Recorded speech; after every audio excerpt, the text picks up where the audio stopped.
say something. We going. You ready? Yeah. Yes. It's already live, Walk. It's 12 seconds in. Yo, for all the cool check-in, feel the heat. E-drop.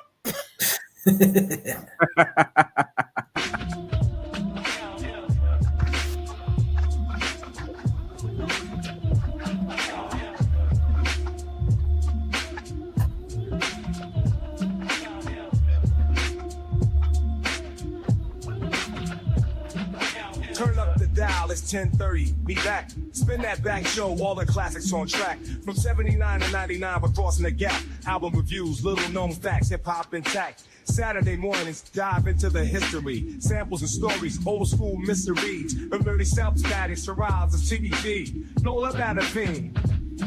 Turn it up, let the vinyl spin. 10:30 sharp, where the stories begin. From the golden era, treasures within. Spin that back show every Saturday when we break it down, the legends and the lore. Every beat, every rhyme, uncover more. From Grandmaster Flash to Nas's Raw, we're bridging the past, hip-hop's core. Oh, yes. We are back once again to Spin That Back show. Oh, yeah, we got that on loop, do we? Huh? Okay. All right. Check it out. We back again. And today we're going to be talking about the legendary, the Beastie Boys. Yes. And we're going to put a heavy focus on their first album, License to Ill. I thought I had the picture up here, but I guess I don't. So either way. So anyway. Yo. I tried to channel my inner Beastie Boys. I wore a hockey jersey. I'm looking like Jeezy older brother Cheesy. I'm like, hold on, let me take this out. But yeah, I tried to channel the Beastie Boys. This is what the spirit of MCA was telling me to put on. I don't know what this is, but I'm gonna just do it like this. Yeah, let's go, Beastie Boys, Beastie. The Beastie Boys. That's what we're gonna be talking about today. So, like I said, I want to put a heavy focus on the first album, License to Ill, because this album. In fact, it's one of my favorite albums of all time. When it first came out, I was in the 7th grade going to Henry Clay. And just like every other, youngster, I wanted to be up on everything like everybody else. So everybody was talking about it. And I'm like, man, I got to hear this. And all they was talking about was Paul Revere. I'm like, Paul Revere, I need to hear that song. You know what I'm saying? So either way. So it had a big influence on me. I was running around singing the songs and everything, thinking we was BC Boys, me and my little brother. We walking around all through the city, singing the whole album. We thought we was the Beastie Boys at one point. Wait. Hey, what was your introduction? Your introduction to the Beastie Boys, bro? The movie Crush Groove.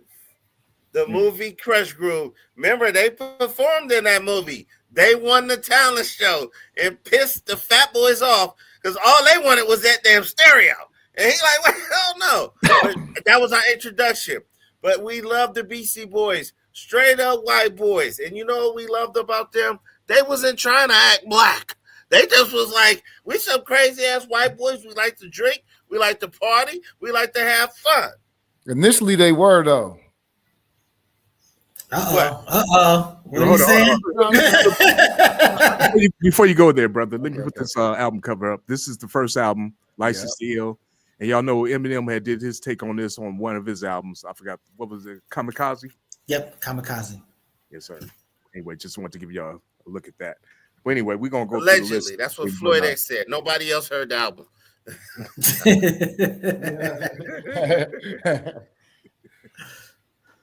So what was you saying, Afro? No, I didn't do my homework, but the first, the first biography of Run DMC, Alan, what's his name? Alan Beal, whatever his name is, I can't remember. It was Tougher Than Leather. That was the title. Harry Allen, Hank Shockley.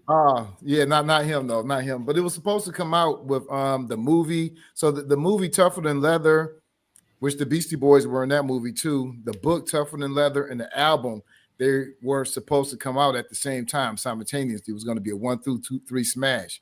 But in that book, he talks about initially the Beastie Boys they were trying to emulate black people. And they were kind of, at mine is like, nah, just be yourself. This is, market it this way. This would be better. Because they was trying to come out with the Pumas and the no laces and try to emulate Run DMC initially. Even though I think originally they did come from the punk music. They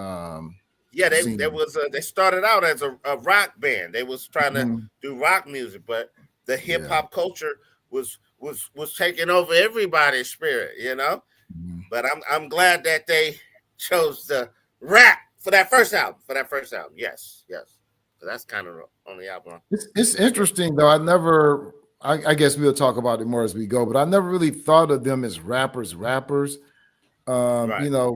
One of their most famous songs was penned by Run DMC, and that was, considered back in those days not to be, but it was kind of like white boys, of course, but yeah. Mm-hmm. What was that video? They used to play it on VH1 out here in LA.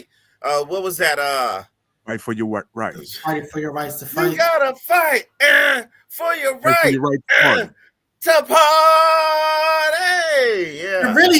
They're really kind of not even rapping on that song. They're really sort of more like chanting, kind of singing type whatever. But yeah, no, that was a big white rock song, like big whatever MTV. I mean, I remember they had on remember this TV show Who's the Boss?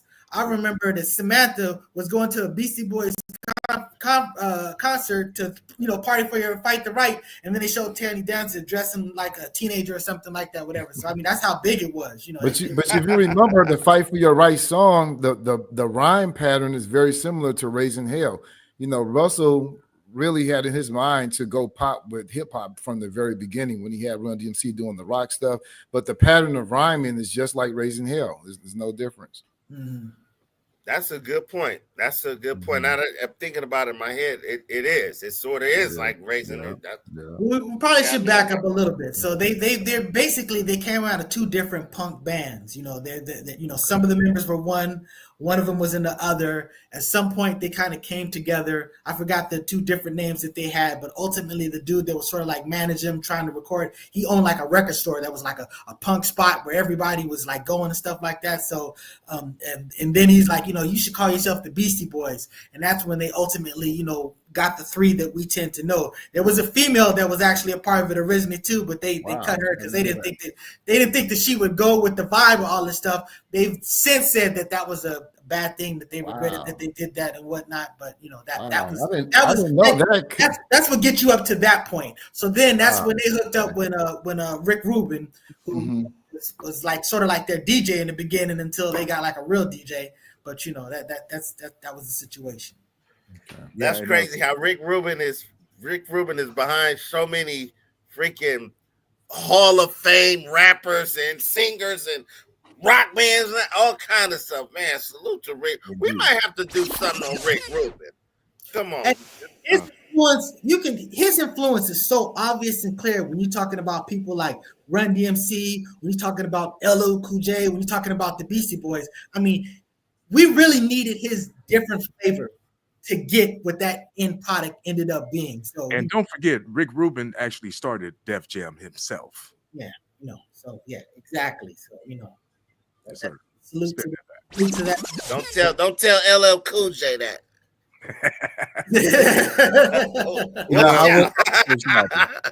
Go ahead. He was a great culture vulture, absolutely. Oh, come on. Well, let me spin that back. Whoa. We'll come back to that. Let's talk about this. Whoa. Get him off of our... Wait a minute, man. You caused too much controversy, brother. Whoa. That was deep. He's one of the culture vultures. Beastie Boys, spin that back. Wait, we're going to talk about that, though, one day. We'll come back to Rick. Wow. We'll talk about that. Hey, look. You're hurting here. Hey, but you want to talk about culture vulture? I would say Leor Cohen is more of a culture vulture than. But Beastie Boys fell out with Rick Rubin, so it literally he was just involved with the first album. But we'll talk about this. But let's talk about this first album. There's one thing in particular that you really wanted to talk about this first album. Well, I want to talk about just the lyrics and everything. See, these dudes, they was raunchy. They was ratchet. They was talking about toting guns, shooting people, using drugs. Shot a girl that they was fucking dad in the head. Damn. Yes. Wait, we gonna get to that. We're gonna get to that song, actually. Let's start with the first song. The first song on the album was called Rhyming and Stealing. I mean, come on, right there. Rhyming and Stealing. Because mutiny on the bounty is what we all about. I'll board your ship and turn it on out or something like that. They said. I went to White Castle and got thrown out. I think that's what he said. Yeah, no, not right there. Not right there. We went to White. That's on a whole nother song, I think. And they're the ones that introduced me to White Castle because they talked about White Castle all the time. Yeah. Oh, that's crazy. I want to just add. Can I add to what you said, El Poo, really quick? Just I believe if they were not white, that first album would be considered the first gangster rap album. Exactly. Spin that back one time. Yes, sir. You jumped the gun. That's where he was going. Okay. You hit it right on the head, brother. And check this out. I'm gonna say this too. This is Ad Rock, dude with the high pitched voice. Mm-hmm. Don't he sound like Easy? Or Easy sound like him a little bit? Damn, I didn't. Yeah. Hold on, and I knew that unconsciously too, but I just never said it. But see, hold on. The reason why I'm bringing all this up is because I'm seeing these little youngsters doing reactions on the Beastie Boys and stuff. Mm-hmm. And this one youngster said that he sound like Eazy-E. I'm like, damn, he do, don't he? Go ahead, Walt. But see, here was the beauty of the 80s. It's like, even if you could tell some people took something, a little bit of this, but it was still originality within what they were still doing. Like Easy, like even back then, we wasn't even thinking about it. Now, if you listen to stuff now, Young Thug, Gunna, Ollie, whatever, they sound the damn same. Exactly the same. The chant is the same. The Migos, you know what I'm saying? Everybody's just biting off each other.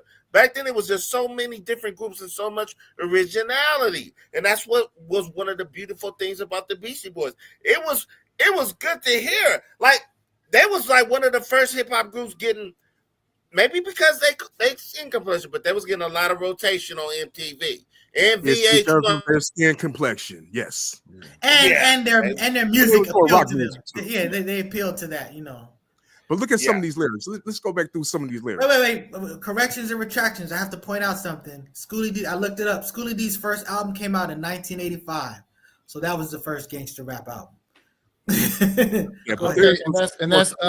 Saturday night. That's Saturday night. No, Saturday night was Parkside Killers, PSK, Parkside Killers. Making that dream. People always ask me. That was the first Yeah. So one more lyric. Do something on Schoolie D. We gotta do something on Schoolie D. We really will. We really will. They said, we got 16 men on the dead man's chest. And I shot those suckers and I'll shoot the rest. I mean, come on, yeah. Gangster. Yeah. This is gangster. Yeah. Like absolutely. I said, so they made it, in my opinion, they took it to the mainstream and they made all that shooting and killing and all that stuff kind of like acceptable in a sense. Acceptable for white people. Well, I said acceptable from white people, not for white people. Yeah, it was acceptable coming from white people as opposed to. I wonder if, because that first Schoolie D album was every song, because we can comb through the Beastie Boys albums and we'll find the same themes as the gangster rappers. I don't know if that first album with Schoolie D had those elements. I know Parkside Killers. I mean, that song was literally was the first, that whole whatever. So I mean, so I'm just saying that you have the first gangster rap song, first gangster rapper, so to speak. And I'm just saying his album. I mean, his whole album was graffiti. He just wrote it all himself. So but you have to go look at that first album. But they were doing some wild stuff. I mean, they were rock stars. They were rock stars. I mean, just look at some more the same song. One for all for one, taking out MCs with a big shotgun. I mean, come on now. This is the same damn song. Absolutely. They talking about killing. They didn't kill about 15 people already. Yeah. Well, actually 16, 17, 18, about 18 people already.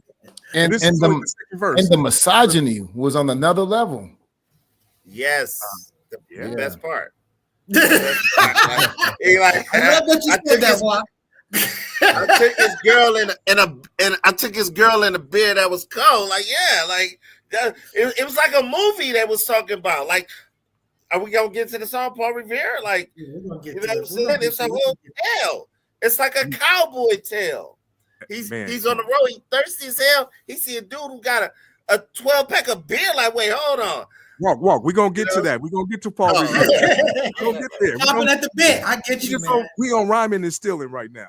First song. Look, we got riches. Man, they own the ace.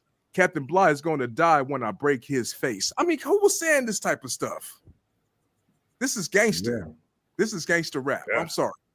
Yeah. And I need to point out, like I was telling Apu, when I was listening to this album last night, I was shocked at the use of samples, drum beat samples on this album. Like, I didn't recall that being like really a thing at this point. So they were at the forefront of it, because like Marley Marl, he sampled this kick and the snare for the bridge and stuff like that. But we didn't get to the part where they were actually looping drum bass till a little bit later and stuff like that. So this was kind of revolutionary. I mean, he sample crazy on the second album. But go ahead. And then he sampled Schoolie D too. It's Gucci Time. Oh yeah, well, the cutting is one thing, whatever. But I'm talking about the actually looping drum, not just playing drum machine. That's what I'm talking. The distinguish between playing drum machine as opposed to actually the beat that you're playing, the core of the beat that you're listening to is actually a sample. That was just like Hey, but I'm still talking about the lyrics. Can we spin that back on motion? Let's talk about another example of some of this ratchet stuff they were saying. These dudes said, "Torching and cracking and rhyming and killing, robbing and raping, busting two in the ceiling." I mean, yeah. They were, yeah. Bless you. Sorry. Thanks. And then they was talking about Brass Monkey and stuff like that. They had a song called Brass Monkey and everything. Never heard of that. They're the one that introduced me to Brass Monkey too. Hold on, are we going in order? You want to go like to the new style, or we just No, we're going in order. The first. I'm just on this one song. I'm just telling you all the ratchetness and just. Well, you know what? It's a good point. You're still on the same. Yeah, you did flip. You kind of went out of order, right? No, I'm just saying they had yo ho ho and a bottle of Brass Monkey, something like that. They said in this rhyme too. On this one song, Rhyming and Stealing. Rhyming and Stealing is just a gangster ass record. Yeah, it is. It is.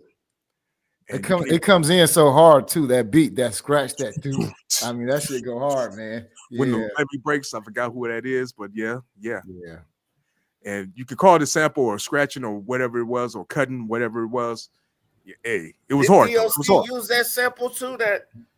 No. Am I mistaken? Yeah, you're mistaken. I think Dre used it on another song on I think on the Chronic though. I think he used that break. But either way, so the second song on here is the new style. Now, what you want to say about the new style, brother Agnostics? Man, I'm sorry I didn't do my due diligence, man. I wanted to go through the lyrics because I had started this effort just myself this summer. Like, I was listening to the Beastie Boys, like, hold up, man. There's some gangster shit. And I was just kind of looking at it. And then I went through the whole album a little bit, but I need to refresh myself. But new style, just on the reminiscent tip, when it first came out, it was hot. It was on the hot on our being station was WJLB in Detroit. And we couldn't wait for that to come on. It was hot. I think they changed the beat up in the song. That was an interesting thing. And that shit was hot. It was funny. It was catchy. Everyone liked it. They were 4 and 3 and 2 and 1. Well, and when I'm on the mic, the suckers run.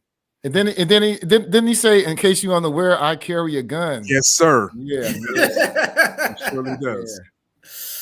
Yeah. And this dude, and then they was talking about being in school. What was something you said about being in school during classes? Went to your locker and smash your glasses. Blah, blah, blah, blah, blah. He said a whole lot of stuff in here, man. These jealous of me because your girlfriend is cat and There it is. Yeah, I mean, and it's just dope. Like they were completely embraced by the black community, at least by the fans. Obviously, maybe some other rappers may have felt some type of way. We're gonna talk a little bit a point about this, but we'll come back to that. You know what I'm saying? Okay. But wait, let me ask you a question. I have an answer for it, but why do you think they was embraced by the black community so much? I think it was they had some hard hitting ass beats.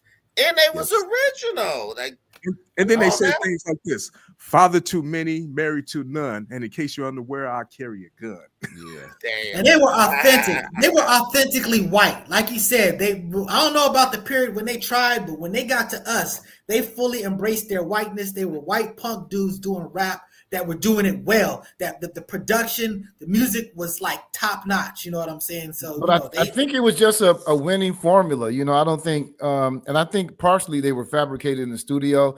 Just marketing Rick Rubin and Russell. They kind of made them.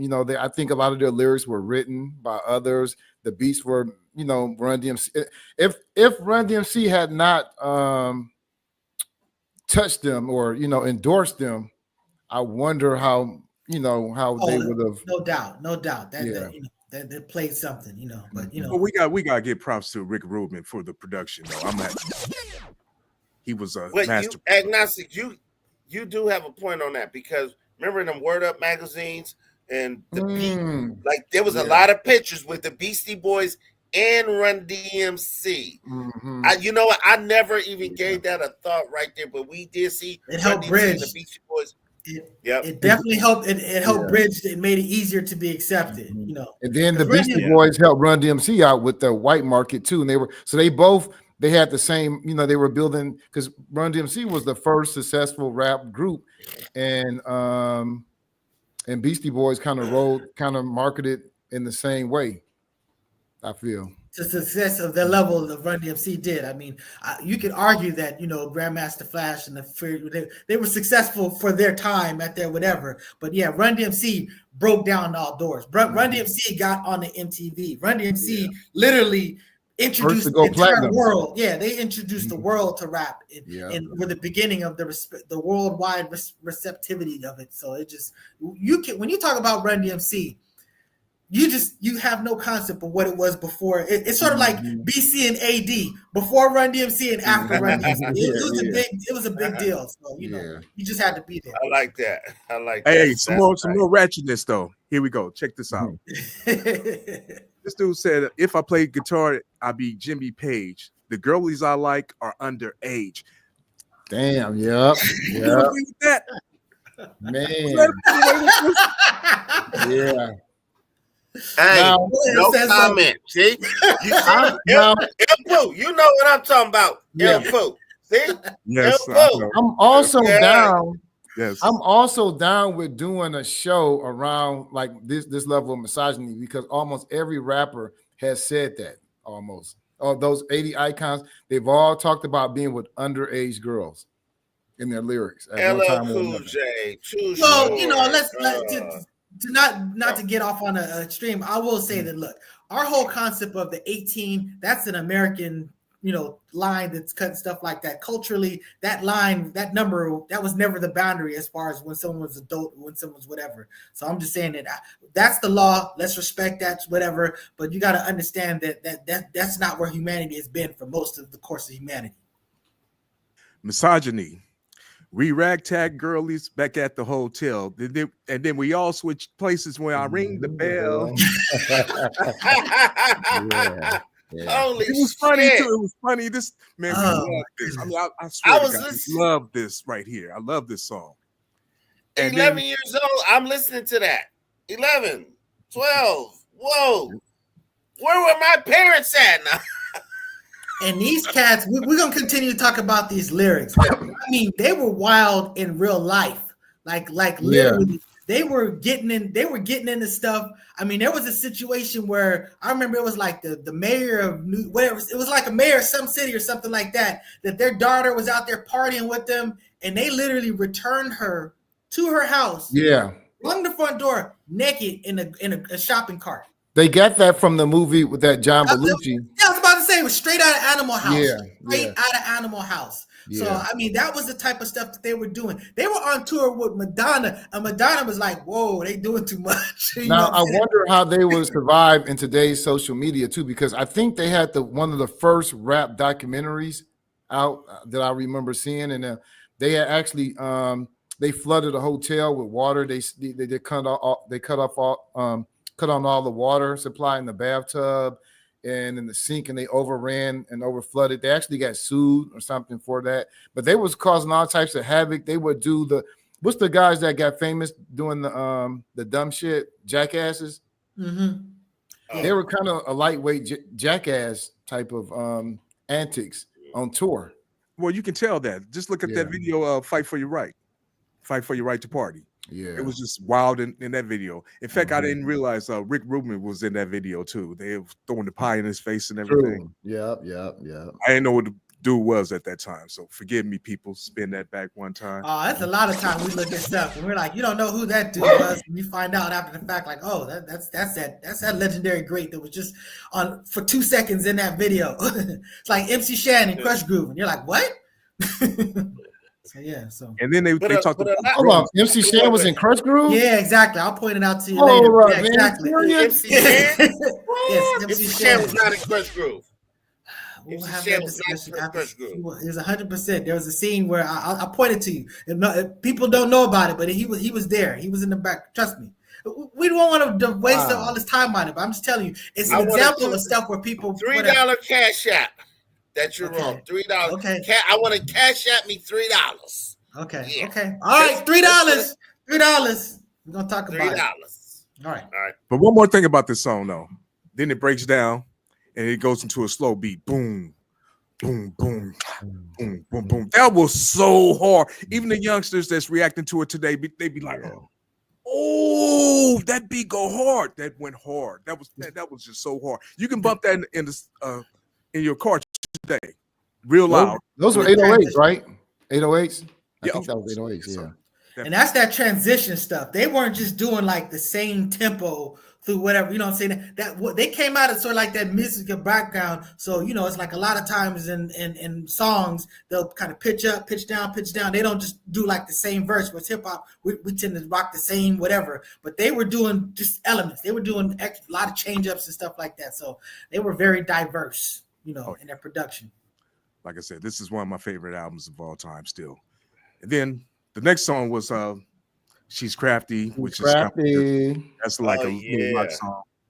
That Talk was about a hood rat. Talk about a hood rat. You gotta watch her. She might steal your shit after you hit. She might steal your shit. Like she, you know what I'm saying? We know of those elements of females. I guess that would be like Cardi B nowadays, huh? Drugging people, robbing them. Listen to the lyrics. You have to listen to the lyrics. Yeah, remember she said, "Let's kick some bass behind closed door." They got into the cab. The cab driver said he recognized my girlie from the back of her head. He said, "Kick the bass," so he knew who she was too. She got around. All right, so after She's Crafty, it was Posse in Effect. Cool little beat and everything. These didn't have too many raunchy, crazy lyrics like that. Then Slow Ride was a cool song. They had to that was hard, right? Yeah. Girls, that was the most corny song in the world. Well, a lot of misogyny in that song, though. Girl, they do the dishes and they clean up my room. Yeah. Hey, this is probably Eazy-E and Automobile. It's the same type of deal, man. It's the same thing, man. So but white people love this song, man. But yeah, hey, hold on! Don't be hating on Automobile. I'm gonna tell you one thing about that song. That's actually a Parliament song called Automobile too. I think it's called. And and we both go home in my automobile. Yeah. Anyway, just a little side note. Anyway, though, so Girls was the most corny song. Then Fight for Your Right. They had a video and everything. That was straight rock song. Rock song. Straight rock. I don't think Girls was corny though. Girls. Wait, hold on. We all love Girls, man. That was like you hear it. To me, that's a good message. Straight up, not even playing around. See, we need to hear stuff like that from people, our artists. There's no girls and boys. No, girls. We're Right. men and we like girls. Straight up. Well, all I'm And saying if- is and- the beat on that wasn't really hip hop to me. That was kind of like just corny, just something else. It was the only song I would actually skip past, only. Mm-hmm. So after Girls, we had Fight for Your Rights, like I said. Then No Sleep to Brooklyn. That was like rock, but that was hard, though. Mm-hmm. I love that song. Mm-hmm. Then we're going to get to the famous Paul Revere. Brooklyn! Let's talk about Paul Revere. Yeah, Brooklyn. Yeah. What was that comment? This is a great comment, but I mean, we're really going to talk about this for the second. So I just want him to show that, keep on. We're going to get to your comments, but this comment is really going to have weight when we talk about Paul's Boutique. Yeah, if we get to Paul's Boutique. We're going to get to it. Paul's Boutique. Nobody heard it. Someone keep bringing it back. Okay. Yeah, but Paul Revere was like, to me, I think that was the most, just the beat was just crazy. And it's a crazy story about that beat. I think Run DMC did make write the lyrics and everything. Mm-hmm. MCA came in and he suggested that they play the beat backwards. That's how you get that. And Run DMC was in the studio. They said, man, that shit is dope. They loved it. I've heard that this didn't make any sense in terms of time, but someone told me that was actually the World of Hip Hop, MC Shan's song, play backwards. I don't know. Did any have any information on that? I don't have no info on that. Oh, the same guy that was in Crunch, that started in Crunch Group? Oh, okay. Yeah. Anyway, y'all making up stuff on our show. Spin that back, yo. Making up stuff. Here's a little story I have to tell. That was an iconic that been sampled so many times. Story to tell. That song. A lot of people have sampled from that song. But now here's a little story I have to tell. That is an iconic intro right there. Classic story that I would compare to a Biggie or a LL Cool J or a Ice Cube, sort of. Just kidding. But yeah, that was a good song, though.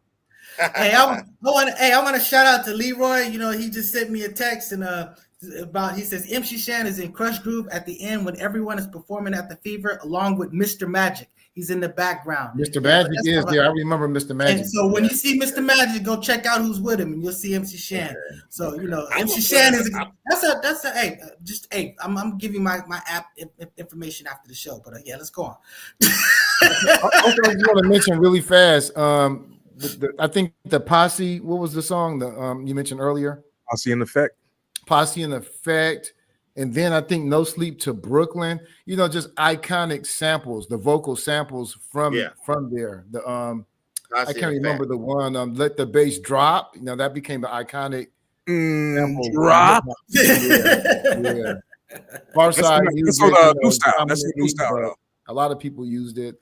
And that I can't remember. It was iconic vocal samples from that album, though. I think from that song. Oh, there's a whole bunch of stuff. Oh, yeah. What's the time? It's time to get ill. I'm jumping ahead, but that's let's because what about the next one? Hold it down. Hold it now.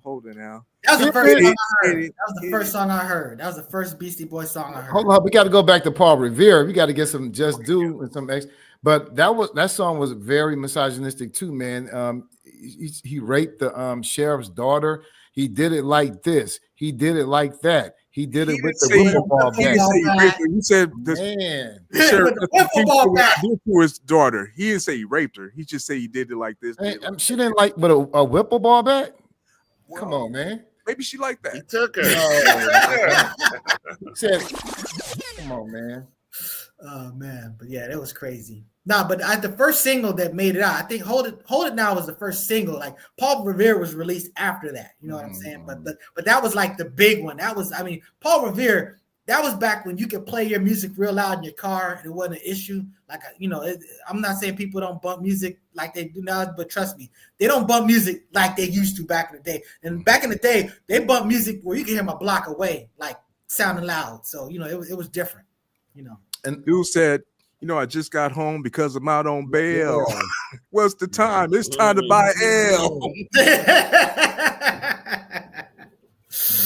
Man, yeah, so those cats. So what's the next song? Okay, Brass Monkey. I love Brass Monkey. No, he was on some That's Bill that Cosby one. shit in that song though. Ouch.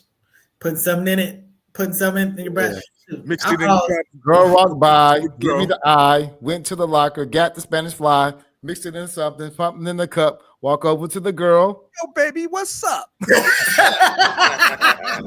they was wild, man. They was wild. You can, Man. yeah, they was wild. They was wild. Yes, sir. And then Slow and Low. That was another one. That was That was one of my favorites. Slow and low. Let yourself go. Whatever. Yeah. That was like some rock-esque, but it had that hip-hop feel. It had the hip-hop Run feel. DMC and Beastie Boys pulled off that rock hip-hop stuff excellently. We received it. Yep. Yes, sir. That's it. And then Time to Get Ill. That was the last song on there. That was my favorite song. That was my favorite song on the album. Man, I love the whole vibe of it. I loved everything about it. I love that the scratches, the stuff that they had in there, the Mr. Ed and the Green Acres. And Green Acres and looking at Maguchi, you know what I'm saying? And Schoolie D. They just, man, this was everything, man. I don't know how they made that work, that Green Acres. I'm Mr. Ed. The famous Mr. Ed. And then y'all remember at the end of the song where it's like the song stopped and then that beat just plays. Yeah. This is it. Yeah. Boom, boom. And then you know what my cousin did? My cousin had the Nissan truck. No, nothing in there but speakers, and he used to drop us off at school in the morning. It was torture, but it was banging. And he recorded that beat at the end over and over and over and just played that the whole goddamn game. Yeah. Just ain't looping, huh? Yeah. The same loop. He looped it himself, but he had to record it. Right. He had to record it and then. Leroy also said DMC wrote Slow and Low. Well, yeah, when you say Run DMC, DMC wrote Run DMC. So DMC is the one that wrote all of that stuff. Yeah. Yes, sir. So either way, it was a classic album, but I just wanted to dive into those lyrics right there because they were talking some stuff that made it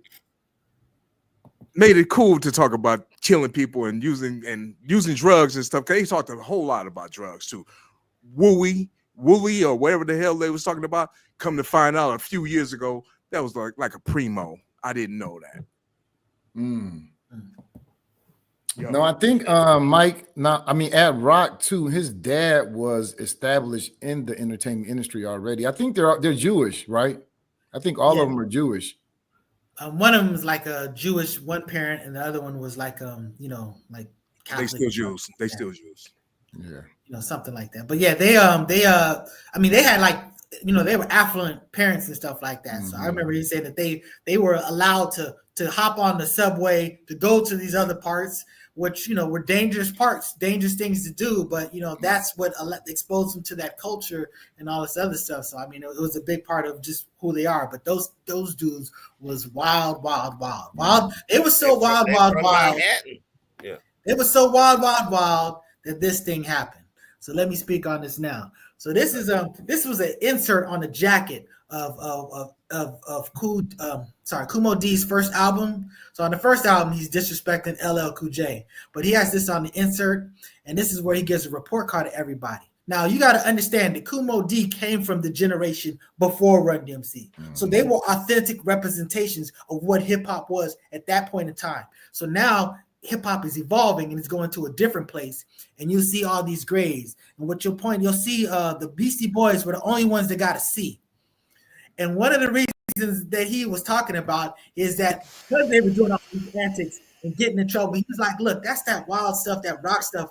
We got enough trouble. Let's not do that in hip hop and stuff like that." So he's kind of being a fuddy duddy there, but he's a C plus. So, but he was really more complaining about the antics because they were wild. And they was white. Grandpa Kumo D, get off of my lawn, guy. Get out of here with that. Beastie Boys deserve the A plus. And who the hell is Kumo D? Even though I have admiration for Kumo D, stop giving your grades, and your opinion really don't matter like that, bro. Because keep in mind, you're giving your opinion. The top 50 of greatest MCs of all time. Eminem not even in the top 50. Stop playing. That's a little bias there. Yeah, you gotta stop playing with that. I don't know. I can't say for sure, but maybe. We'll talk about that at some other point. But back to the Beastie Boys. Now we're gonna talk about Paul's Boutique. We done finished with the first one. We're not doing 5 minutes of funk. We're gonna do that in a minute. We do this. We're only 40 minutes into the show. We got 20 more minutes, baby. Throw a couple pictures of Beasties up here. That's them before MCA died. This is them back in the days. They even look wild. Look, they look drunk. But they was my boy got the Volkswagen chain on. Yeah. That was interesting too. Part of that being white, they were allowed to be what we would call back in the day bums. Yeah. Because I mean, if you was black and you was coming with that shit, you was getting clowned. Hey. You didn't have on the fresh dookie. You didn't have on the Adidas suit. Mm-hmm. Well, that's what helped their authenticity, because they were basically allowed to be them. They figured out their own sort of like flavor and twist and spin on these things. But here goes the album cover. So this is Paul's Boutique. Now this album right here. Now we got some comments. Now, brother, I was saving your comments. I wasn't forgetting about you. But to come back to this right here, he goes, sorry, not this comment. He's got some other stuff. Play him, man. What the? Come on, bro. And I gotta play the ones that was talking about. So you can't make records like these early Beastie Boy records anymore. It's a sample carrying, publishing, and all that bullshit. This album had songs on it where the one verse might have 4 different sort of like sample loops. Then the next one might have different. I mean, it would be absolutely impossible to do. So, shout out to that. So he's talking about this. He seemed to recall the Dust Brothers produced, Paul's Boutique. But I know that they produced a lot of this album, like in Los Angeles, actually, like in someone's apartment. And the record company was like, nah, you got to take your ass to some fancy place, whatever. And they actually didn't like that. So it took away from their stuff. But them brothers, you go play out this album. This album is some of the greatest rap production of all time.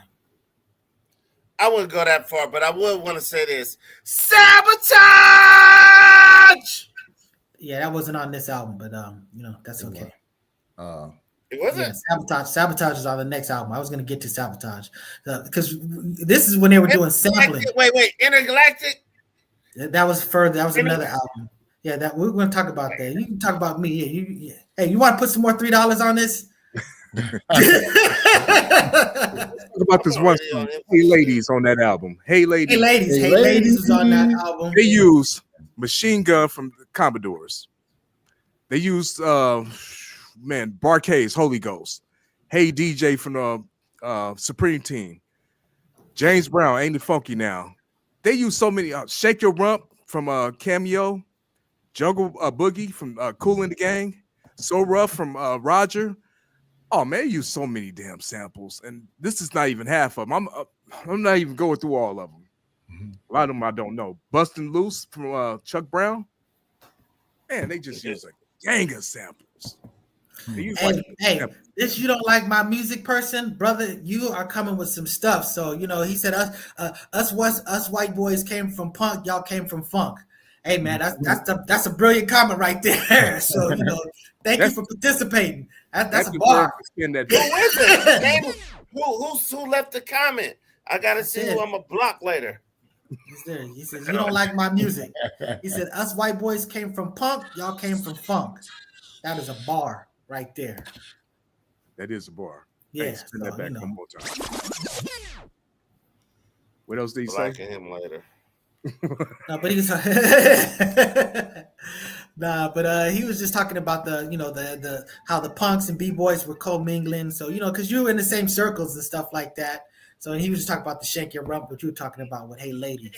But just you talking about the sampling. I mean, it's like I said, you go back and listen to it. I didn't pull up the discography. They actually had, I think, 2 singles that really kind of promoted off of this album. Hey Ladies was the one. I forgot what the other one was. If I pulled up the discography, I would be able to see it.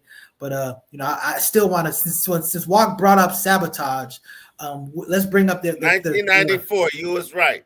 See, I admit when I'm right. You better admit when you're wrong about MC Shannon and out. Still talking about that. But yeah, I was so wrong. Sabotage 1994. now Sabotage. Sabotage! Matter of fact, Sabotage might have been 4 albums. That might be on the 4th album. Because what happened was, so on the 3rd album, on the 2nd album, where they went sample crazy, on the 3rd album, they decided we're just going to play our own instruments. So that's the beautiful thing about the third album, and that's where you got Pass the Mic, and you got so what you want, that song on there. Good. So Okay. that was dope. So so they're playing instruments on the whole album. So it's a dope album. Go check it out. I mean, there's a lot of songs on there too. So but when they went to the 3rd album or the 4th album, that's when they dropped Sabotage, and Sabotage was like an MTV explosion. You know what I'm saying? That video where they were cutting up and stuff, like looking like a 70s movie or a TV show or something like that. The secret agents. They actually had to sue Chili's over that. Chili's got sued over that because Chili's had a promotion using their song and the video likeness because they don't license their songs out. They don't put their shit out there. That's why you don't really hear their shit out there like that. But they sued Chili's like, don't use our stuff. And they had a lifetime ban, never to use none of their music ever again. Chili's, the restaurant. It's got tons of information over here. I don't even know who Money Mark was, but come on, let's read this stuff. Why are y'all flashing this Mark stuff? Carm the 6th. Sister Rosetta Tharpe, rock, gospel, punk, definitely early funk, spoken word. So they're talking about the elements probably used to create that stuff or where they're sampling from, because they were into the crates, for that 2nd album. Oh. But when they came to the 3rd album, that's when they decided we're gonna just play our instruments, going back kind of like to their funk roots. And then the 4th album, Sabotage, it was I believe it's the 5th album that had the intergalactic planetary, which I loved that song. Yeah. The DJing and everything, the scratching, and all that. It's all hip hop. One thing I can't say is they stay to that hip hop. That's the thing about it. They stay with it. And it's like when I think about like so what you want, I remember like Beavis and Butthead they had, remember in the original Beavis and Butthead would play your video and talk about it, and they would just talk about how cool it was, from Gardenia and all this other stuff. So it was, that was how big the Beastie Boys were, just widely, received and accepted. A dope classic group, Man, shout out to the Beastie Boys.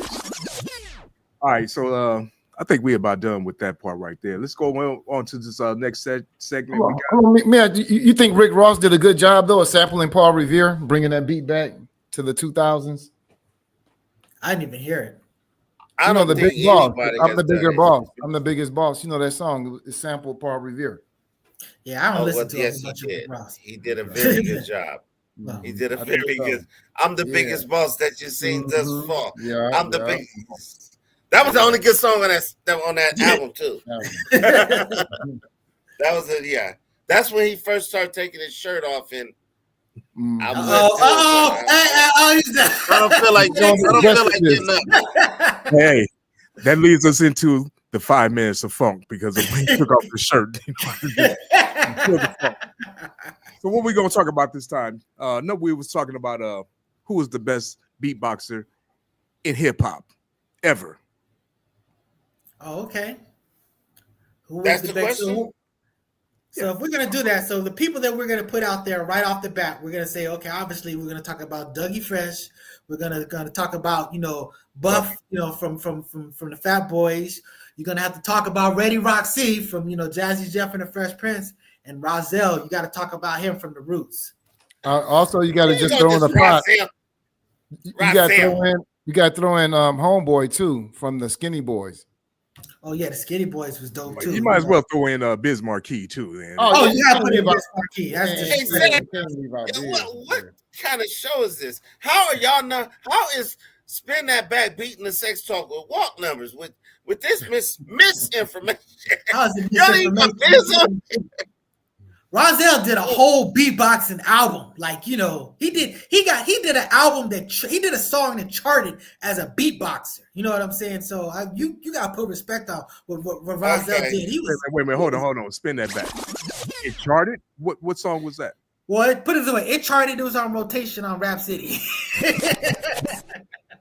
Okay. See? All I know, whatever that song. All right, we got it like this: Biz Markie, Dougie Fresh, of course, Buffy, and who's the fourth? Oh, but Buffy was basic. I mean, are you talking about that? I mean, I think. Stop. Let's get the four, and we'll debate it from there. Biz, you got to throw Michael Winslow in there too. Who's Michael Winslow? Oh, come on, no. No, he was dope. The dude you talking about beatbox. Wait. What you talking about? The dude from you talking about Police Academy, but I'm talking about the dude from remember the dude that was on Live from Apollo that was doing all that. Come on, we got 5 minutes. We trying to do this real. Let's get the contenders. Who you think is the best? Hey, you think someone's the best? Make your argument. You make your argument. The best is Buffy. Beat Buffy. Buffy battled Dougie Fresh. He battled him in Dallas, Houston, in a stadium. Rumor. Totally destroyed him. Yeah, totally. Yeah. What do you mean you did not? It's just documented. It's not documented. It's fake. You made it up. And I'm not gonna put $3 on it. Wait. Come on, bro. Let's not go there. First of all, I looked that up, and I don't know if that's true, but I'm gonna tell you this: Dougie Fresh was a better beatboxer. But don't just sit up here like I'm just making shit up out of thin air. Yes, you do that to me all the time. They battled. You do that to me all the time. Dougie Fresh and Buffy battled in a stadium in Dallas, Texas. You can't say I'm. Wait, hold on. Judges? Were there judges? Is it on video? Is it on video? Okay, it don't exist. Thank you using this. Hey, let me hey, El-Poo. But I'm going with Buffy. I'm going with Buffy because his beatboxing was authentic. That was the first of its kind. We heard him back 84, 83, beatboxing, the human beatbox, doing the with the everything. Dougie Fresh was cool. He wasn't doing all that. Buffy was very.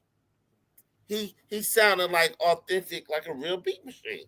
Straight up. I would say his bass. He had some of the best bass. I think his bass was really good. Yeah. It's hard for me to go with the pedophile though. I don't know. I'm not supposed to say that word. PDF. I'm sorry. Oh, Buffy, yeah, he did get in some big trouble and stuff like that. So you weren't the only one to put this out there, Michael Winslow. So Okay. But So, and then he said Kwame or Kawame. Yeah, I don't know about that. Yeah, we don't know. Give us more information on that, bro. But I'm gonna tell you right now. Buffy to me was a basic beatboxer. I don't think he was someone that did like fantastic stuff. I think that Dougie Fresh was a better beatboxer than Buffy. But when you're talking about a person who did you're talking about the soundings and things that they were doing, what Ready Rock C did on that Jazzy Jeff album was phenomenal. You're talking about the bass and all this other stuff, but even he wasn't doing all the things that Rozelle did. Rozelle was doing all the elements. I mean, again, he did a whole album with that. That's what I'm saying. To me, I don't know. The person Dougie Fresh is the biggest beatboxer as far as just the name, whatever. I mean, Biz Markie, you can make an argument just because of who they were as rappers. I think that's the one thing that kind of makes them stand out, just because of who they were as the rappers. But as they were as beatboxers, I mean, I would say Ready Rock C and Rozelle were better beatboxers than all of those cats. But Buffy also was a DJ too, so he, and like I said, Well, Rozelle was like a DJ in a box. Because people thought he thought they were scratching on roots and stuff like that. And they wasn't scratching. It was Rozelle. So I'm gonna say Rozelle just because of the fact, like I said, that brother put out a whole album. No one heard of him. No one heard of him. You heard him. Where? Dude, he had a whole album. Where is he now? Wait, hold on. Where is he now? Where's Biz Markie now? Is he Where's Buff now? Where's Buff now? Exactly. Where's Ready Rock C? Is he boxing doing parties now? Oh, so you saying he's dead? Is that what you're trying to say? I'm not saying, but I'm asking you a question. I don't know where he is, but I don't know a lot of things. I ain't never heard a nigga. What are you talking about? Rozelle was the beatboxer for the Roots. Okay, he did all their stuff like on the Roots. He did it on the Roots album, All right, and he released his name own album. name a song. All I know. Name a song. All I know. Proceed. He's beatboxing on Proceed. All right, I'm gonna Google it. Give me something to work with. I ain't heard of the nigga. I keep saying all I know. He keeps asking me. He keeps asking me a name. I get the name of the song. The name of the song is called "All I Know." Like I said, so he did that. Name anything. It's called "All I Know," and that's all he knows. Okay. So El Pooh, you're a hip hop head. Who's the guy that you said as well? Rozelle. Okay, thank you very much. All right, so who you got to say, Afro Agnostics? I'll probably go. I mean, I would have to go with as far as versatility, though. You got to go to Michael Winslow, but I would say Rozelle as far as hip hop. What this is a killer. So as crazy as I am, I got two other people that agree with me on this. It's a strange world, Walk. It's a strange world. Well, what's a popular vote? Go along and get along. That's what I think. Hey, it was talking about a nigga that came out like 95, comparing him to motherfucking Dougie. It was a mandate. It's a mandate. It was a mandate that is Rozelle. Didn't the Roots come out in like 92, something like that? Yeah, exactly. So I mean, he's talking all this. It's name a song from 92 from the Roots. LeBron James from the Roots. Proceed. That ain't 92. You're out of your mind. Out of your mind. Come on, man. I'll look it up now. No. Oh, hold on. We also forgot. I know you're looking it up. Also, I'm just saying, just throwing people in there. Not saying you gotta say Greg Nice. Gotta say Greg Nice. No, you can't forget DMX with Just Ice. You know what? Was that DMX? I thought that was I'm Greg out of Nice. here. Hey, y'all have a good show. Y'all on some bullshit. Love y'all. The Roots came out. The Beastie Boys. I'm out. Contains explicit, dirty lyrics. Like that wasn't Greg Nice, because Greg Nice was the one that was beatboxing for beatboxing Rock. Was DMX. It was DMX. Not the rapper DMX, but yeah. Because you talk about Latoya. That's what was. He was on Latoya too. But the best I thought was original Gangsta Hip Hop. He did two versions of that too. Yeah, because also Greg Nice was the beatboxer for Tila Rock. You know, he was beatboxing for because he did that. He was beatboxing for Mantronics because he had that song with Greg Nice and I'm a country boy. Yeah, so was Greg that Nice on the first album when they did the karate skits? Yeah, so that was you talking about. So Greg Nice was that beatboxer who basically flipped over to rapping, sort of like the way that Biz Markie did. So you have dudes that had a whole lot of personality, a whole lot of flavor, but came out of that whole beatboxing. Are you saying thing. Greg Nice from Nice and Smooth? From Nice and Smooth. Greg Nice. So yes. So that they used to dance for Bobby Brown too. Oh, well, I know that Smooth used to write the lyrics for Bobby Brown, so that was the connection. So So the raps that Bobby Brown was rapping were written by Smooth B. Wow! Hey, look what this kid left right here, man. He said Latoya was fine for about 2 minutes. Oh, that was the song, man. I'm telling you, man. Latoya was in Los Angeles. I don't know about all these other places, but that was like Lottie Dottie. It wasn't Lottie Dottie, but I'm just saying it was like it was in that same vein. And then also this girl is a slut. Yeah, this girl is a slut. She swallowed it inch by inch. That's where they got that for "Don't Bite It," from Latoya. So from LL Cool J. So so see, look, we're dropping bombs. Everybody's up there. So So Latoya did not stay around like Lottie. Lottie Dottie is like one of the most biggest. You got to understand, the show and Lottie Dottie literally took over rap. Like you talking about people that had nothing to do with rap was like embracing that song. That was like one of the most popular, biggest things. So I always got to get and honestly, I was absolutely shocked to find out that Teddy Riley produced the show. I didn't know nothing about it. You're crazy, huh? It wasn't until they did that Salt and Pepper thing on Lifetime that I knew that he even had those connections. Mm-hmm. So the show is a super hip hop classic. And we're getting away from the Beastie Boys, but we did our 5 minutes of funk. So we ran off. Rock is over there. He on the street. He's working off my $3. So make sure that he on the track. He on the track. So get my $3 together, brother. Clean bill, brother. Clean bill. Actually, yeah. So it was a good show. We covered the Beastie Boys. I just had to come up here and speak my piece about the misogyny, the gun toting, the drug use, and all that old good stuff. They kind of opened the door for all that, in my opinion. Now, that's just my opinion. So I just want to speak on it. So anyway, thanks everybody for tuning in, liking, subscribing. If you haven't hit that like button, hit that like button, hit that subscribe button. Check us out. We should be here next weekend. Let me check my calendar. I think I'll be here next weekend unless something happens. Earthquake, you never know out here. And before we close out, I want to say, someone out there, if you see Walk, give him a hug. It's okay. It's okay, man. It's just $3, brother. It's just $3. All right. With that being said, thank y'all for tuning in. Most Saturday morning, 10:30 after the Focus Up show, we do have the Spin That Back show right here. Check us out next week. We will be back. And y'all have a blessed weekend. And happy Thanksgiving, too. We didn't even mention that. Hey, we forgot to mention our Focus Up. Yeah. Yes, sir. All right, y'all. So we out of here, y'all. Peace. Don't run away after